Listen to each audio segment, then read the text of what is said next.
হেৰা হেৰি ক্ষণিকৰে অচিৰে তুমি মই মিলিম দুয়োপাৰে পৃথিৱী থৈ ভাল পোৱাৰে দিঘা মেলিম।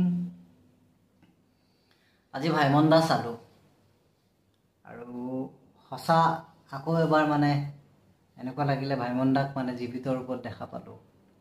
এনেকুৱা মানে চকু পানী বাগৰি আহিছিল যেতিয়া সেই সাগৰৰ ঢৌৰ কাষে কাষেৰে তেখেতে বগা পাঞ্জাবী পিন্ধি আহি আছিলে এটা গভীৰ চিন্তা লৈ পেলাই। সঁচা আকৌ এবাৰ তেখেতক দেখা যেন লাগিল। তাৰ উপৰি জুবিন দা, মই জানিছিলোঁ যে চিনেমাখন মই প্ৰথমবাৰ চাইছোঁ, মই একো ট্ৰেইলাৰো চোৱা নাই, এক্সাইটমেণ্টটো কমি যাব বুলি মই চাইছোঁ। চ' ডাইৰেক্টলি চাইছোঁ যে তেখেতে যেতিয়া কৈছে এতিয়া 10:30 বাজিছে, মই 12টাত যাম, মই তেতিয়াই গম পাইছোঁ এইটো দিনৰ 12টা নহয়, এইটো ৰাতি 12টা হয়। চ' কিছু এক্সাইটমেণ্ট আছিলে চিনেমাখন চাওঁতে।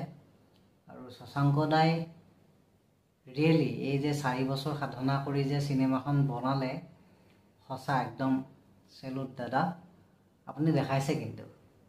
আৰু মানে কি নকওঁ, মানে বেছিকৈ ক'বলৈ বেয়া লাগে, বাট আপুনি যদি এনেকৈ ধৰণে কনচেপ্ট বনায় ন, ৰিয়েলি হয়তো কিজানি আৰু এজন মুনীন বৰুৱা বিচাৰি পাম নেকি।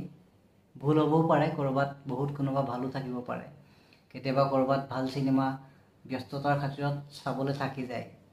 চ' চাব নাপাওঁ, পিছত বিচাৰিলেও ক'ৰবাত পোৱা নাযায়, বা তথাপি চেষ্টা কৰোঁ চিনেমাখন চাওঁ।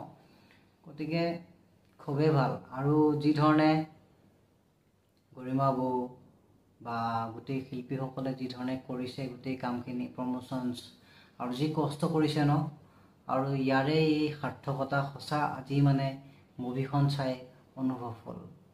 তো আমাৰ অসমীয়া মুভি এনেকৈ আগুৱাই গৈ থাকক। আৰু তাতে এইটো ৰিফ্লেক্স আছিলে যেতিয়া VCD ওলোৱা হৈছিলে, মই জানো গোটেই কথাখিনি, VCD ওলোৱা হ'ল, হঠাৎ নচলা হ'ল মুভি। আৰু আমাৰ অসমখন এনেকুৱা আচৰিত আছিলে, 26 জানুৱাৰীত একো চলাব নোৱাৰোঁ, 15 আগষ্টৰ 15 দিনৰ আগৰ পৰাই আমি একো কৰিব নোৱাৰোঁ। তো ডিফিকাল্টিজ বহুত আছিলে আমাৰ।